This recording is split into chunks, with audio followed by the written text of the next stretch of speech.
Hey guys, welcome back to the channel. So today we'll be doing a reaction to why Germany did not buy Königsberg in 1990. So guys, without saying much, let's dive right in. Königsberg for a handful of euros? This was the headline in Der Spiegel in 2001, referring to negotiations between the Federal Republic of Germany and the Russian government.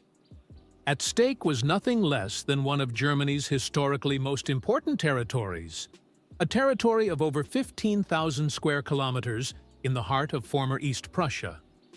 Often referred to as Königsberg in Germany, today it is mostly known internationally under the Russian name Kaliningrad.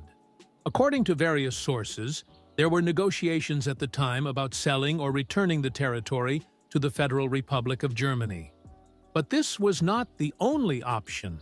In fact, after the collapse of the Soviet Union, there were several movements calling for a different future for Kaliningrad. These ranged from annexation to Lithuania, to resettlement by Germans, to complete independence as a separate state. So today, we are going to look at some interesting proposals. What were these negotiations really about? Why did a return fail in reality? And what other unusual options were there for the Russian exclave? We look at all these exciting questions in today's video. Have fun! Kaliningrad, or Königsberg, was inhabited by Germans for a total of 684 years. First as part of the Teutonic Order, later under the rule of the Duchy and Kingdom of Prussia, and later as a province of the German Empire. After the First World War, however, Germany finally lost many territories as a result of the Treaty of Versailles. Although the region of East Prussia, with its capital Königsberg, remained in German hands, it was now separated from core Germany for the first time and became an exclave. This was naturally a thorn in Germany's side and also posed major challenges for the neighboring states of Poland and the Soviet Union. Hitler therefore declared it one of the most important war aims to recapture the former surrounding German territories in order to reconnect East Prussia with Germany by land. As we know, he succeeded in doing so for some time in the first years of the Second World War. But with dwindling victories and the advance of the Soviet Union, the latter also wanted to force a final solution to the East Prussian problem. I think that makes sense. Trying to buy territory after the Cold War could have caused serious tension, especially with Russia. Just imagine the Soviet Union. What do you guys think? Let me know in the comment section. To the East Prussian problem. As early as December 1943, at the Tehran Conference, Stalin made the territory a declared war objective of the Soviet Union, and, after the final victory in 1945, he was able to enforce this will, albeit not to the full extent. At the Potsdam Conference, after the end of the Second World War, it was decided to divide up the province of East Prussia. The north of the province, including Königsberg, was annexed by the USSR. However, it was not annexed to the neighboring Soviet Republic of Lithuania, but fell directly to the Russian Soviet Federative Socialist Republic as an exclave. The southern parts of East Prussia became part of Poland again as the historical regions of Warmia, Masuria, and Powiśle. However, we will now focus exclusively on the northern part of East Prussia, namely Königsberg. This was considered the heart of East Prussia, but hard times were ahead for the Germans there. First, the region was immediately renamed Kaliningrad in honor of the Soviet politician Mikhail Kalinin. And from 1947, a mass forced resettlement of almost all German citizens from the region began. By then, almost 400,000 people lived there, most of them Germans. As early as 1947, over 100,000 of the inhabitants were expelled, and by the end of 1948, hardly any Germans were left in the former Königsberg. In return, the Soviet government settled the area with people from various parts of the Soviet Union. Only a few came voluntarily. The Soviet republics were therefore forced to send certain quotas of people to Kaliningrad, and so they often sent the least socially desirable people, such as alcoholics, criminals, or people with no education.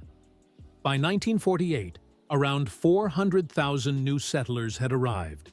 The population was thus almost completely replaced within a few years, which also completely changed the character of Königsberg. German history and culture were largely suppressed. Street names and geographical designations were Russified, and many historic buildings were demolished or neglected. Urban planning in Kaliningrad followed typical Soviet patterns. Numerous prefabricated housing estates were built to alleviate the housing shortage and meet the needs of the growing population.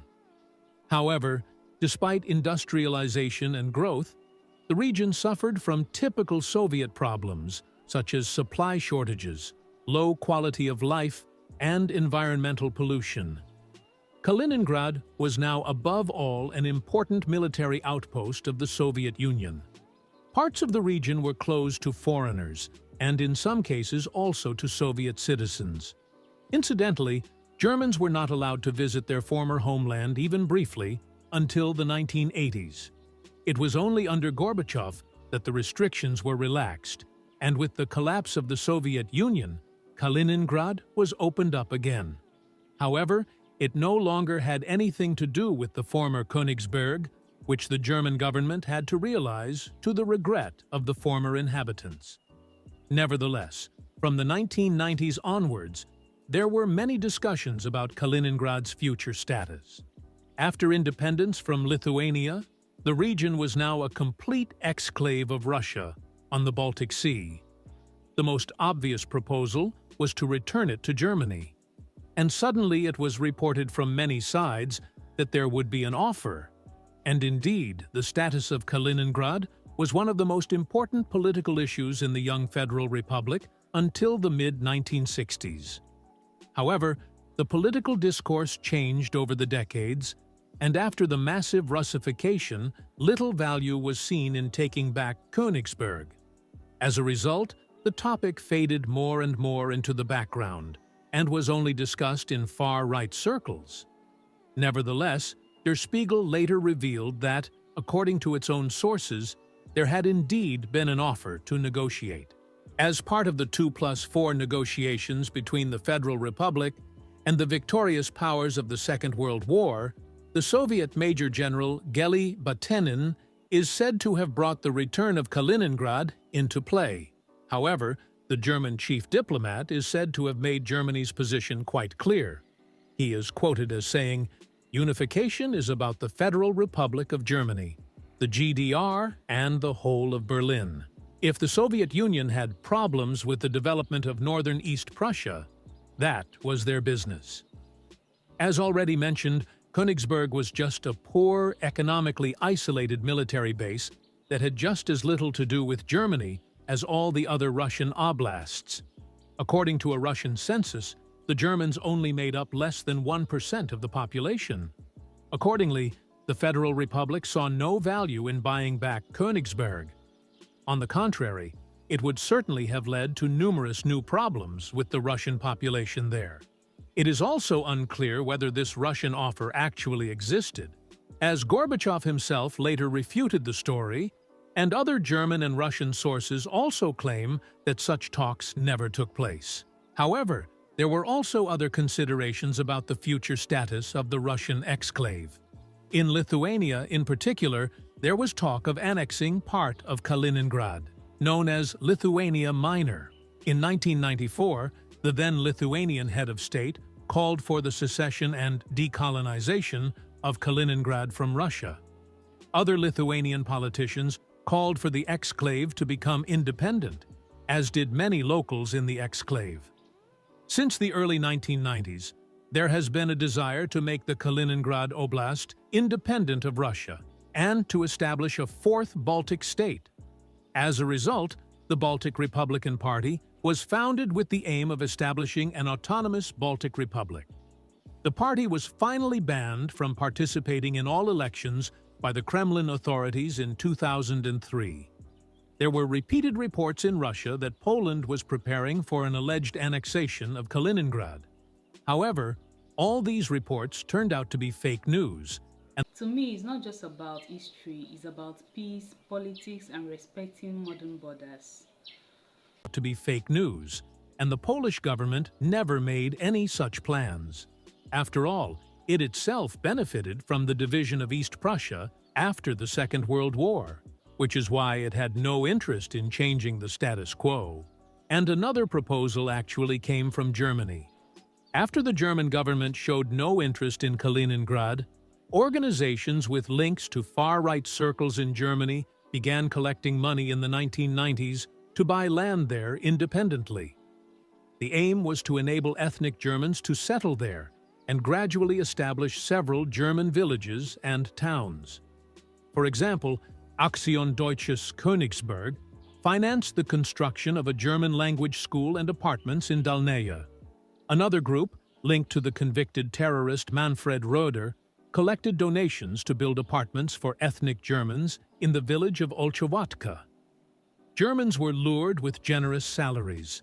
However, most of the settlers were Russian Germans, some of whom could no longer speak German themselves, and were rejected as immigrants to Germany.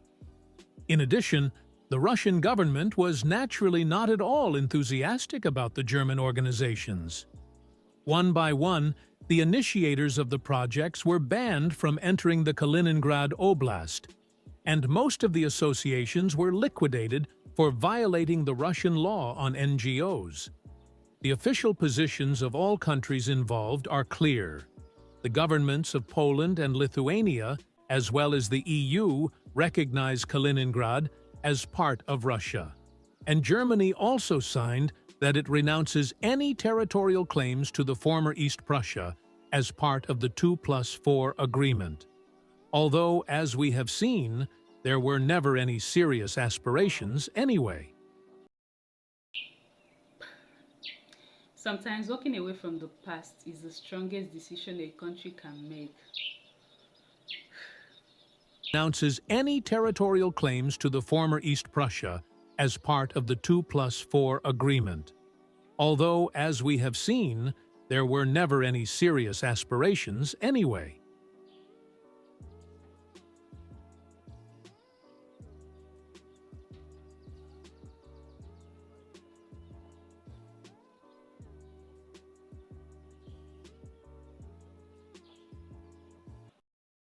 Wow, that was incredibly insightful. It's clear that Germany may have had political ties to Königsberg. No, the political risk and desire for peace and respect for modern borders were more important in the 1990s. I really admire how the country chose stability over controversy. What do you guys think? Should countries ever try to reclaim lost territory if there is historical connection, or they should move forward? Let me know in the comment section, guys, and thank you so much for watching with me. I really enjoyed this video from the start to the finish, and until next time, bye.